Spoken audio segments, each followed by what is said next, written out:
एक योगी की आत्मकथा। अध्याय 1। मेरे माता पिता का प्रारंभिक जीवन। परम सत्यों की खोज और सहगामी शिष्य गुरु संबंध बहुत समय से भारतीय संस्कृति की उत्कृष्ट विशेषताएं रही हैं। मेरे अपने पथ ने मुझे ईसा मसीह जैसे एक संत से मिलवाया, जिनका सुंदर जीवन युगों के लिए तराशा गया था। वे उन महान गुरुओं में से एक थे जो भारत की एकमात्र बची हुई धरोहर हैं। हर पीढ़ी में उभरकर उन्होंने अपनी धरती का बेबीलोन और मिस्र के भाग्य के विरुद्ध बचाव किया है। अपनी प्रारंभिक स्मृतियों में मुझे सन्यासी का एक पूर्व जन्म याद है। एक सुंदर जन्म की स्पष्ट स्मृतियां मेरे सामने आईं। हिमांचलित हिमालय में एक योगी। अतीत के इन आभासों ने किसी आयामहीन कड़ी द्वारा मुझे भविष्य की एक झलक भी दिखाई। शैशव की असहाय आकुलताएं मेरे मन से मिटी नहीं हैं। मैं चलने या खुद को आसानी से व्यक्त करने में असमर्थ होने के प्रति रोषपूर्वक सचेत था। जब मैं अपनी शारीरिक असहायता को अनुभव करता, मुझ में प्रार्थनापूर्ण आवेग उमड़ पड़ते था। मेरे प्रबल भावनात्मक जीवन ने अनेक भाषाओं में शब्दों का मौन रूप लिया। भाषाओं की आंतरिक उलझन में मेरे कानों ने स्वयं को धीरे धीरे अपने लोगों के आसपास बंगाली अक्षरों से परिचित किया। एक शिशु के मन का आकर्षक विस्तार वयस्कों द्वारा खिलौने और पैर के अंगूठों तक सीमित माना जाता है। मनोवैज्ञानिक हलचल और मेरे अंतर्हृदयी शरीर के कारण मैं कई बार हठपूर्वक रोता था। मेरे कष्ट में मुझे परिवार का सामान्य हतप्रभ याद है। खुशी भरी यादों की भी मुझ में भीड़ है। मेरी माँ का लाड प्यार और मेरा तुतला कर बोलने का प्रथम प्रयास और डगमगाते कदम। ये प्रारंभिक उपलब्धियाँ आम तौर पर जल्दी भुला दी जाती हैं, फिर भी ये आत्मविश्वास का स्वाभाविक आधार हैं। मेरी व्यापक स्मृतियाँ अनोखी नहीं हैं। बहुत से योगियों ने अपनी आत्मचेतना को जीवन और मृत्यु के नाटकीय परिवर्तन काल में बिना किसी रुकावट के बनाए रखा है। यदि मनुष्य केवल एक शरीर होता, इसका नाश वास्तव में अस्तित्व की अंतिम अवस्था होती। पर यदि युगों से संतों ने सच्चाई से कहा है, मनुष्य अनिवार्य रूप से अभौतिक स्वभाव का है। मानवीय अहंकार का हठी मूल केवल अस्थायी रूप से इंद्रिय बोध से जुड़ा है। यद्यपि असाधारण शैशव की स्पष्ट स्मृतियाँ बहुत अपूर्व नहीं हैं। विभिन्न स्थानों की यात्राओं के दौरान मैंने अनेक सत्यवादी पुरुषों और महिलाओं के मुख से बचपन के वृत्तांत सुने हैं। मेरा जन्म 19वीं शताब्दी के अंतिम दशक में हुआ था और मैंने अपने पहले 8 वर्ष गोरखपुर में गुजारे। उत्तर पूर्वी भारत के यूनाइटेड प्रोविंस में ये मेरा जन्म स्थल था। हम 8 बच्चे थे, 4 पुत्र और 4 पुत्रियां। मैं मुकुंद लाल घोष दूसरा बेटा और चौथी संतान था। माता और पिता क्षत्रिय जाति के बंगाली थे। दोनों संत स्वभाव से धन्य थे। उनका पारस्परिक प्रेम शांत और शालीन, खुद को कभी तुच्छ रूप से व्यक्त नहीं करता था। माता पिता का परिपूर्ण सामंजस्य हम 8 बच्चों के घुमावदार कोलाहल का शांत केंद्र था। पिताजी भगवती चरण घोष दयालु, गंभीर और कई बार कठोर थे। हम बच्चे उन्हें बहुत प्यार करते हुए फिर भी आदरपूर्वक दूरी रखते थे। एक असामान्य गणितज्ञ और तर्कशास्त्री, वे मुख्य रूप से अपनी बुद्धि द्वारा निर्देशित होते थे, पर माँ तो दिलों की रानी थीं और हमें केवल प्रेम से सिखाती थीं। उनकी मृत्यु के बाद पिताजी ने अपनी आंतरिक कोमलता अधिक प्रकट की। तब मैंने ध्यान दिया कि उनकी दृष्टि अक्सर मेरी माँ की में बदल जाती थी। माँ की उपस्थिति में हमने धर्म ग्रंथों के साथ परिचय का प्रारंभिक कटु मधुर स्वाद चखा। अनुशासन की आवश्यकताओं को पूरा करने के लिए महाभारत और रामायण की कहानियाँ समझ-बूझ से चुनी जाती थीं। निर्देश और दंड साथ साथ चलते थे। माँ द्वारा पिताजी के प्रति सम्मान का दैनिक भाव दोपहर में हमें ध्यानपूर्वक वस्त्र बदलाव कर उनका ऑफिस से घर आने पर स्वागत करके व्यक्त किया जाता था। भारत की एक बड़ी कंपनी बंगाल नागपुर रेलवे में उनका पद उपाध्यक्ष के बराबर था। उनके काम में यात्राएं शामिल थी और मेरे बचपन में हमारे परिवार ने अनेक नगरों में निवास किया।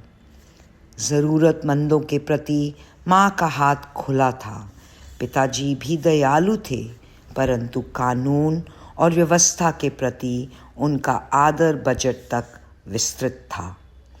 एक पखवाड़े माँ ने गरीब लोगों को खाना खिलाने में पिताजी की मासिक आय से अधिक खर्च कर दिया। मैं केवल इतना कहता हूँ, कृपया अपनी दानशीलता को उचित सीमा में रखो।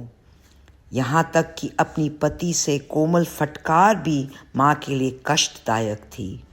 उन्होंने एक घोड़ा गाड़ी मंगवाई, पर बच्चों को इस मतभेद की भनक भी नहीं पड़ने दी। अलविदा, मैं अपने माँ के घर जा रही हूँ। प्राचीन धमकी। हम घबरा कर विलाप करने लगे। मौके पर हमारे मामा पहुँच गए। उन्होंने पिताजी को धीमे से विवेक युक्त सलाह दी, जो निस्संदेह सदियों से चली आ रही है। पिताजी द्वारा सुलह के कुछ शब्दों के बाद माँ ने खुशी खुशी गाड़ी वापस भेज दी। इस तरह मैंने अपने माता पिता के बीच एकमात्र संकट को समाप्त होते देखा। पर मुझे एक विशिष्ट चर्चा याद है। कृपया मुझे एक असहाय महिला के लिए 10 रुपये दीजिए, जो अभी अभी घर पर आई हैं। माँ की मुस्कान में अपनी ही तरह की दृढ़ता थी। 10 रुपये क्यों? एक काफ़ी है, पिताजी ने अपना तर्क दिया। जब मेरे पिताजी और दादा दादी की अचानक मृत्यु हुई, मैंने गरीबों का अपना पहला स्वाद चखा। मीलों दूर अपने स्कूल पैदल जाने से पहले मेरा नाश्ता केवल एक छोटा केला होता था। बाद में विश्वविद्यालय में मैं इतनी अधिक ज़रूरत में था कि मैंने एक धनी न्यायाधीश के प्रति माह 1 रुपये की सहायता की प्रार्थना की। उसने ये कहकर मना कर दिया कि 1 रुपया भी महत्वपूर्ण है। आप 1 रुपये की उस मनाही को कितनी कटुता से याद करते हैं। माँ के हृदय ने इस क्षण तर्क दिया। क्या आप चाहते हैं कि यह स्त्री भी आपके 10 रुपये के इनकार को दुखपूर्वक याद रखे, जिसकी उसे सख्त ज़रूरत है? तुम जीती। परासपतियों के पुरातन भाव से उन्होंने अपना बटुआ खोला। ये लो 10 रुपये का नोट, मेरी शुभकामनाओं के साथ उसे दे दो। पिताजी की प्रवृत्ति हर नए प्रस्ताव को पहले नहीं कहने की थी। उस अनजान स्त्री के प्रति उनका रवैया, जिसे शीघ्र ही माँ की सहानुभूति मिल गई, उनकी स्वभावगत सावधानी का उदाहरण था। तत्काल स्वीकृति का विरोध पश्चिम में फ्रेंच मान की विशिष्टता वास्तव में केवल उचित चिंतन के सिद्धांत का सम्मान है। मैंने पिताजी को अपने निर्णयों में हमेशा तर्कसंगत और समान रूप से संतुलित पाया। यदि मैं अपनी अनेक मांगों को एक या दो तर्कों के आधार पर रखता, वे प्रतिष्ठित लक्ष्य को सदा मेरी पहुंच में रख देते, चाहे वह छुट्टियों में यात्रा या नई मोटरसाइकिल हो। पिताजी अपने बच्चों के लिए उनके प्रारंभिक वर्षों में एक कठोर अनुशासक थे, पर अपनी प्रति उनका रवैया पूर्णतः आत्मसंयम का था। उदाहरण के लिए वे कभी थिएटर नहीं जाते थे, पर अपना मनोरंजन विभिन्न आध्यात्मिक अभ्यासों द्वारा और भगवत गीता पढ़ने द्वारा करते थे। सभी ऐशो आराम को त्याग कर वे एक जोड़ी पुराने जूतों से गुजारा करते जब तक वे बेकार नहीं हो जाते। उनके बेटों ने प्रचलित होने पर मोटर गाड़ियां खरीदी, पर पिताजी प्रतिदिन ऑफिस जाने के लिए ट्रॉली कार से ही संतुष्ट थे। सर्वोच्चता के लिए धन का संचय उनके स्वभाव के प्रतिकूल था। एक बार कलकत्ता अर्बन बैंक की स्थापना के बाद उन्होंने इसके किसी भी शेयर को रखकर खुद को लाभ पहुंचाने से इनकार कर दिया। वे अपने खाली समय में सरलता से एक नागरिक का कर्तव्य निभाना चाहते थे। पिताजी के पेंशन पर सेवानिवृत्त होने के कई वर्षों बाद एक अंग्रेज accountant Bengal Nagpur railway company के बही खातों का निरीक्षण करने के लिए आया। विस्मित निरीक्षक ने पाया कि पिताजी ने अपने अतिदेय बोनस के लिए भी कभी आवेदन नहीं दिया था। उन्होंने 3 व्यक्तियों का काम किया था, अकाउंटेंट ने कंपनी को बताया। पिछले मुआवजे के रूप में वे 1,25,000 रुपयों के हकदार हैं। अधिकारियों ने पिताजी को उतनी राशि का चेक दिया। उन्होंने इस विषय में इतना कम सोचा कि वे परिवार को बताना भूल गए। बहुत बाद में मेरे छोटे भाई विष्णु ने उनसे इस बारे में पूछा, जिसने बैंक के खाते में बड़ी जमा राशि देखी। भौतिक लाभ से खुश क्यों होना, पिताजी ने उत्तर दिया। वह तो समाजता का लक्ष्य का अनुसरण करता है, न तो लाभ से खुश होता है न ही हानि से दुखी। वह जानता है कि मनुष्य इस संसार में बिना पैसे के आता है और एक भी रुपए के बिना जाता है। अपने वैवाहिक जीवन के प्रारंभ में मेरे माता पिता बनारस के महान गुरु लाहिड़ी महाशय के शिष्य बन गए। इस संपर्क ने पिताजी के सहज आत्मसंयमी स्वभाव को दृढ़ किया। माँ ने मेरी सबसे बड़ी बहन रोमा के सामने उल्लेखनीय स्वीकृति की। तुम्हारे पिताजी और मैं संतान प्राप्ति के उद्देश्य से वर्ष में केवल एक बार पति पत्नी के रूप में रहते हैं। पिताजी लाहिड़ी महाशय से पहली बार अविनाश बाबू के द्वारा मिले। वे बंगाल नागपुर रेलवे गोरखपुर ऑफिस में एक कर्मचारी थे। अविनाश बाबू अनेक भारतीय संतों की मनोरंजक कथाओं से मेरे युवा कानों को शिक्षित करते। वे सदा अपने गुरुओं की श्रेष्ठ महिमाओं के प्रति श्रद्धांजलि के साथ समापन करते थे। क्या तुमने कभी उन असाधारण परिस्थितियों के बारे में सुना जिनमें तुम्हारे पिताजी लाहिड़ी महाशय के शिष्य बने थे? गर्मियों की एक सुस्त दोपहर में मेरे घर के बरामदे में जब अविनाश और मैं इकट्ठे बैठे हुए थे, उन्होंने मुझसे ये पहली नुमा प्रश्न पूछा। आशा भरी मुस्कान के साथ मैंने अपना सिर हिलाया। वर्षों पूर्व तुम्हारे जन्म से पहले मैंने अपने उच्च अधिकारी तुम्हारे पिता से मेरे गोरखपुर के कार्यों से 1 सप्ताह का अवकाश मांगा ताकि मैं अपने गुरु से मिलने बनारस जा सकूं, तुम्हारे पिता ने मेरी योजना का उपहास किया। क्या तुम धार्मिक कट्टरपंथी बनना चाहते हो? उन्होंने पूछा। अगर तुम आगे बढ़ना चाहते हो तो अपने ऑफिस के काम पर ध्यान दो। उस दिन जब मैं जंगली झाड़ियों के रास्ते उदास पैदल घर जा रहा था, मैं पालकी में तुम्हारे पिताजी को मिला। उन्होंने अपने सेवकों और सवारी को भेज दिया और मेरे साथ चलने लगे। मुझे सांत्वना देने के लिए उन्होंने सांसारिक सफलता के प्रयासों के लाभ बताए, पर मैंने उन्हें उदासीनता से सुना। मेरा हृदय बार बार कह रहा था, लाहिरी महाशय, मैं आपको देखे बिना नहीं रह सकता। हमारा रास्ता हमें शांत मैदान के किनारे पर ले गया, जहाँ संध्याकालीन सूर्य की रश्मियाँ लहराती हुई लंबी जंगली घास के शिखर पर अभी भी पड़ रही थीं।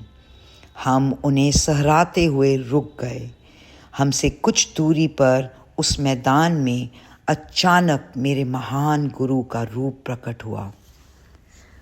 भगवती, तुम अपने कर्मचारी के प्रति बहुत कठोर हो। उनकी आवाज़ हमारे अचरज भरे कानों में गूंजी। वे उसी रहस्यमय ढंग से गायब हो गए जैसे प्रकट हुए थे।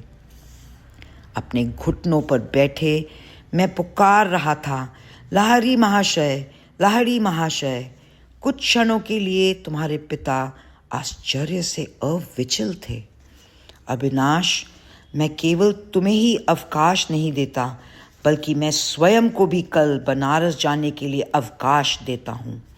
मैं इन महान लाहिरी महाशय को जानना चाहता हूँ, जो तुम्हारी सिफारिश करने के लिए स्वयं को स्वेच्छा से प्रकट कर सकते हैं।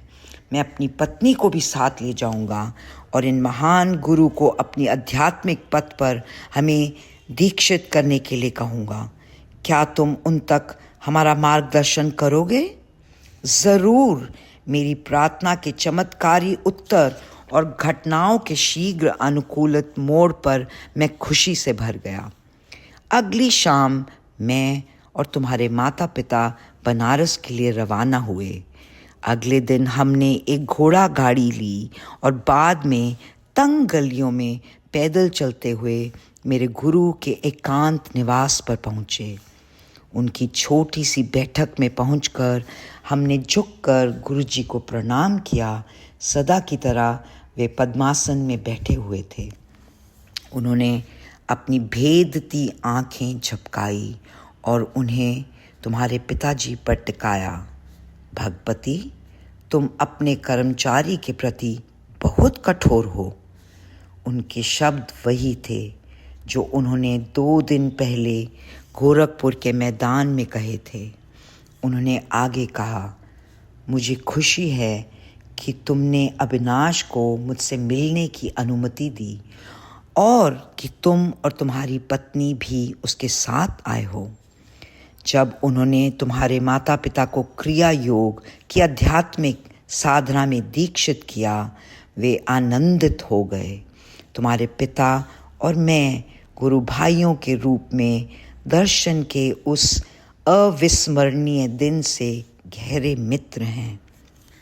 लाहिरी महाशय ने स्वयं तुम्हारे जन्म में निश्चित रुचि ली। तुम्हारा जीवन निश्चित रूप से उनसे जुड़ेगा। गुरुओं का आशीर्वाद कभी विफल नहीं होता। मेरे प्रवेश के कुछ समय बाद ही लाहिरी महाशय इस संसार से चले गए। एक अलंकृत प्रेम में उनकी तस्वीर ने सदा हमारी पारिवारिक वेदिका को उन सभी नगरों में धन्य किया जहाँ पिताजी का ऑफिस द्वारा स्थानांतरण होता था।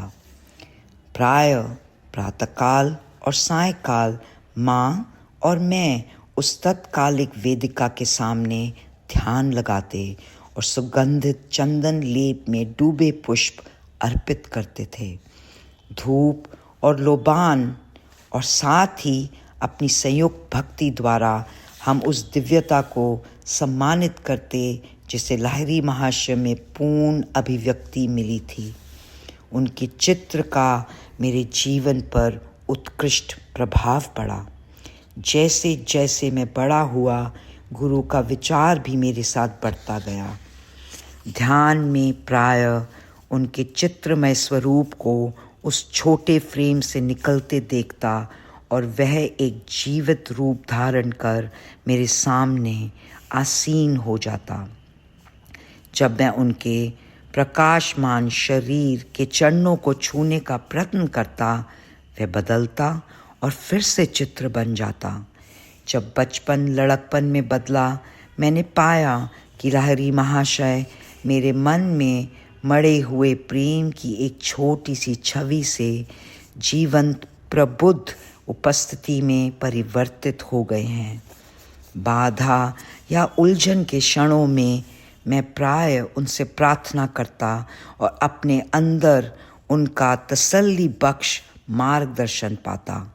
पहले तो मैं दुखी हुआ क्योंकि वे शारीरिक रूप से जीवित नहीं थे। जब मैंने उनकी गुप्त सर्वविद्यमानता को अनुभव करना शुरू किया, मैंने और अधिक दुख नहीं मनाया। वे अपने उन शिष्यों को प्राय लिखते थे जो उन्हें देखने के लिए अति व्याकुल होते। मेरी अस्थियों और मांस को देखने क्यों आना जब मैं सदा ही तुम्हारे कूटस्थ की सीमा में हूँ। मुझे 8 वर्ष की आयु में लाहिरी महाशय के चित्र द्वारा आश्चर्यजनक स्वास्थ्य लाभ का आशीर्वाद मिला। इस अनुभव ने मेरे प्रेम को गहनता प्रदान की। अपने पैतृक निवास ईचापुर, बंगाल में ही मैं एशियाई हैजे से पीड़ित था। मेरा जीवन आशाहीन हो गया। डॉक्टर कुछ भी नहीं कर पाए। मेरे बिस्तर के पास माँ ने व्यग्रतापूर्वक मुझे मेरे सिर के ऊपर दीवार पर लगे लाहिरी महाशय के चित्र को देखने का संकेत किया। मन में उनको प्रणाम करो। वे जानती थी कि मैं प्रणाम में अपने हाथ उठाने के लिए भी कमज़ोर था। अगर तुम सच्चाई से अपनी भक्ति प्रकट करोगे और आंतरिक रूप से उनके सामने झुकोगे, तुम्हारा जीवन की रक्षा होगी। मैंने उनके चित्र को एकटक देखा और वहाँ चकाचौंध प्रकाश नजर आया जिसने मेरे शरीर और पूरे कमरे को घेर लिया। मेरी मिचली और दूसरे अनियंत्रित लक्षण गायब हो गए। मैं स्वस्थ हो गया। उसी क्षण मैंने स्वयं को इतनी सशक्त अनुभव किया कि अपने गुरु में उनकी अतुलनीय आस्था के लिए मैंने झुककर श्रद्धा भाव से माँ के चरण स्पर्श किए। माँ ने उस छोटे से चित्र को बारंबार शीश नवाया। हे सर्वव्यापक गुरुदेव, मैं आपको धन्यवाद करती हूँ कि आपकी ज्योति ने मेरे पुत्र को स्वस्थ किया। मुझे एहसास हुआ कि उन्होंने भी वह तीव्र प्रकाश देखा था जिससे मैं उस सामान्यतः घातक बीमारी से तत्क्षण ठीक हो गया था। मेरी सबसे कीमती संपत्तियों में से एक वही फोटो है। स्वयं लाहिरी महाशय द्वारा मेरे पिताजी को दी गई वह फोटो पवित्र स्पंदन से युक्त है। इस फोटो का एक चमत्कारिक स्रोत है। मैंने वह कहानी पिताजी के गुरु भाई काली कुमार राय से सुनी थी। ऐसा लगता है कि गुरुजी फोटो खिंचवाने का विरोध करते थे। उनके मना करने पर भी एक बार उनका और काली कुमार राय सहित कुछ शिष्यों का एक समूह फोटो लिया गया। अचंभित फोटोग्राफर ने पाया कि उस प्लेट में जिसमें सभी शिष्यों की स्पष्ट छवियां थी, वहां मध्य में एक रिक्त स्थान के अलावा कुछ नहीं था जहां उसे लाहिरी महाशय की फोटो की आशा थी। इस घटना की बहुत चर्चा हुई। एक शिष्य और कुशल फोटोग्राफर गंगाधर बाबू ने दावा किया कि छुपी हुई आकृति उससे बच नहीं पाएगी। अगली सुबह जब गुरु उनके पीछे एक स्क्रीन के साथ लकड़ी के बेंच पर पद्मासन में बैठे हुए थे, गंगाधर बाबू अपने उपकरण के साथ आए। सफलता के लिए हर प्रकार सावधानी बरतते हुए उन्होंने लोभवश 12 चित्र लिए।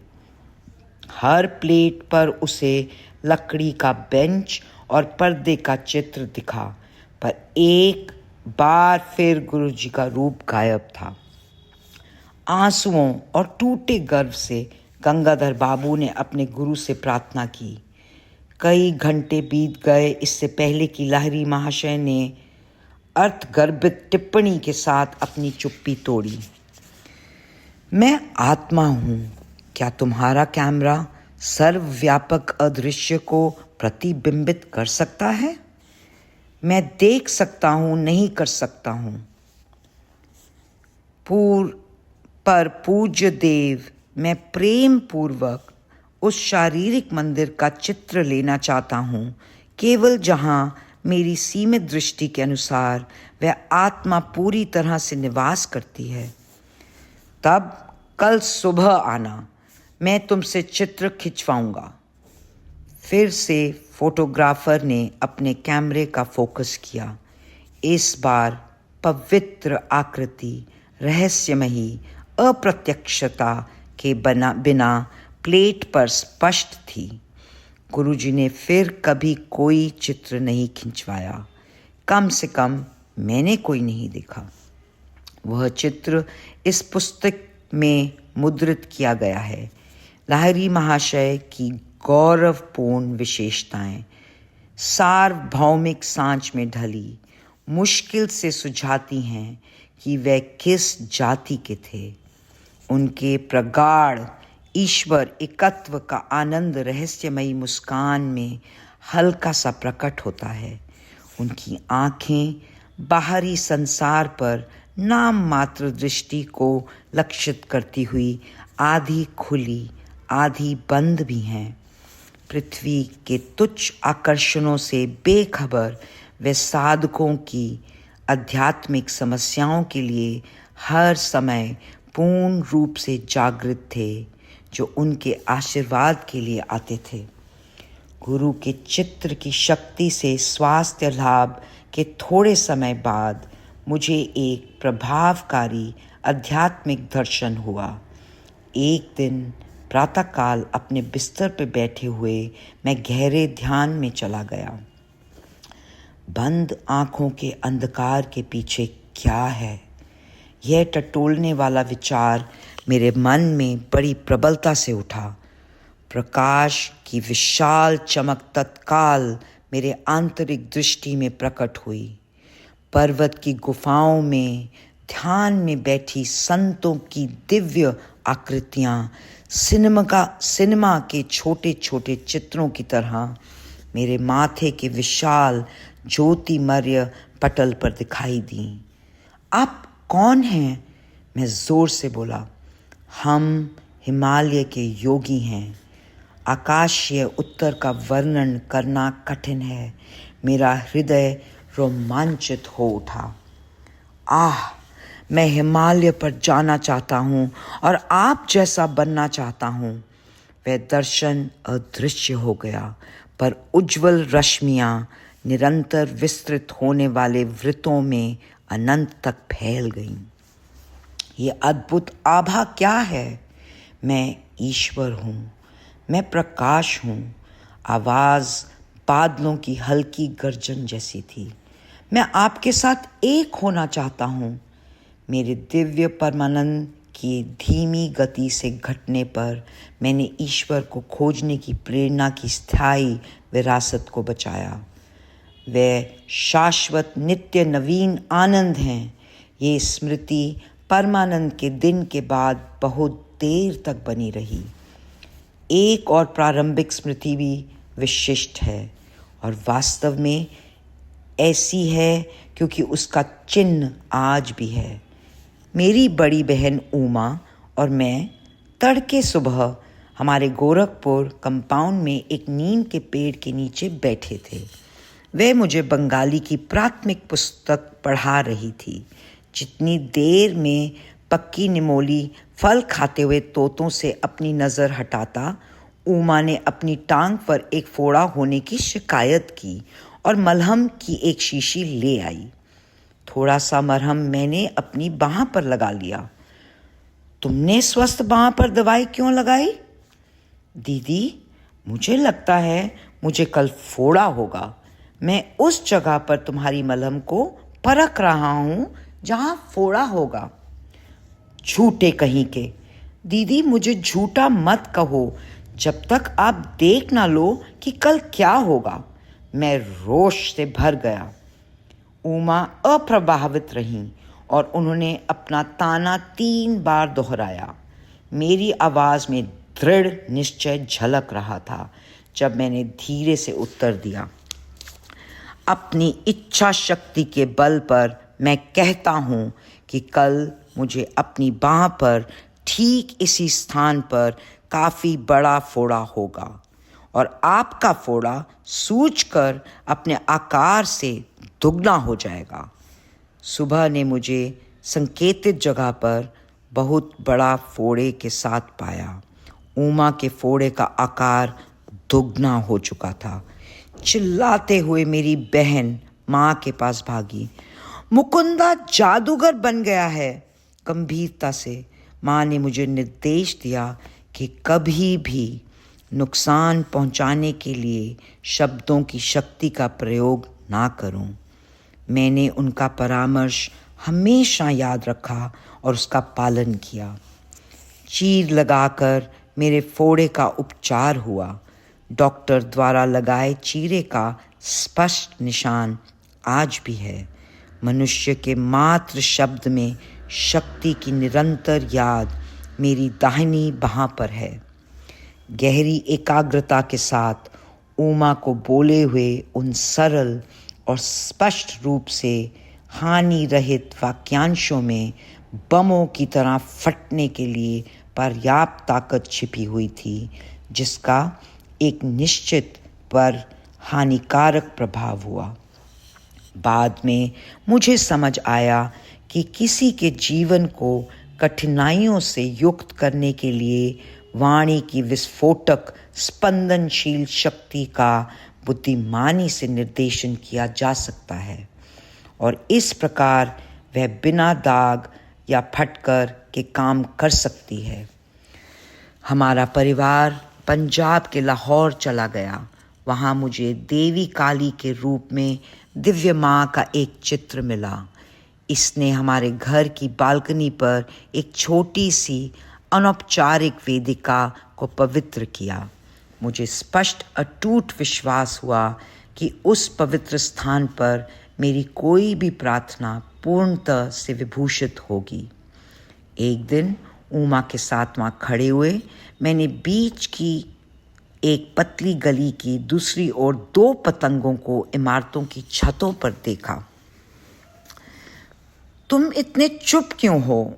उमा ने मुझे मजाक में धक्का देते हुए कहा। मैं तो बस सोच रहा हूँ कि यह कितना अद्भुत है कि मैं जो भी मांगता हूँ दिव्य माँ मुझे देती है। मुझे लगता है वे तुम्हें वो दोनों पतंगे दे देंगी, मेरी बहन ने व्यंग्यपूर्वक हंसते हुए कहा। क्यों नहीं? मैंने उन्हें पाने के लिए मौन प्रार्थना शुरू कर दी। भारत में पतंगों की प्रतियोगिताएं होती हैं जिनकी डोर पर गोंद और पिसा हुआ कांच लगाया जाता है। प्रत्येक खिलाड़ी अपने प्रतिद्वंदी की डोर को काटने की कोशिश करता है। कटी हुई पतंग छतों पर उड़ती है। उसे पकड़ने में बहुत मज़ा आता है। चूंकि उमा और मैं बालकनी में थे, यह असंभव था कि कोई कटी पतंग हमारे हाथों में आएगी। उसकी डोर स्वाभाविक रूप से छतों पर लटकेगी। सामने वाली गली के खिलाड़ियों ने प्रतियोगिता शुरू की। एक डोर कटी। जल्दी ही पतंग मेरी तरफ तैरने लगी। हवा के अचानक रुकने के कारण वह 1 मिनट के लिए थमी, जो सामने वाले घर की छत पर डोर के कैंक्स में मजबूती से फंसने के लिए काफ़ी था। मेरे पकड़ने के लिए उसमें उचित फंदा बन गया। मैंने तोहफा उमा को दिया। ये तो एक असाधारण संयोग था, तुम्हारी प्रार्थना का जवाब नहीं। अगर दूसरी पतंग भी तुम्हारे पास आती है तब मैं विश्वास करूंगी। दीदी की काली आंखों में उनके शब्दों की अपेक्षा अधिक विस्मय था। मैंने अपनी प्रार्थना को अधिकाधिक प्रगाढ़ता से जारी रखा। दूसरे खिलाड़ी के ज़बरदस्त खिंचाव के कारण उसकी पतंग अचानक कट गई। हवा में नाचती हुई वह मेरी ओर आई। मेरे उपयोगी सहायक कैक्टस के पौधे ने फिर से उसे आवश्यक फंदे द्वारा मेरे लिए पतंग सुरक्षित कर दी, जिसमें मैं उसे पकड़ सका। मैंने अपना दूसरा तोहफा उमा को भेंट किया। सचमुच दिव्य माँ तुम्हारी बात सुनती है। यह सब तो मेरे लिए बहुत रहस्यमय है। दीदी हिरनी के भयभीत बच्चे की तरह उछल पड़ी।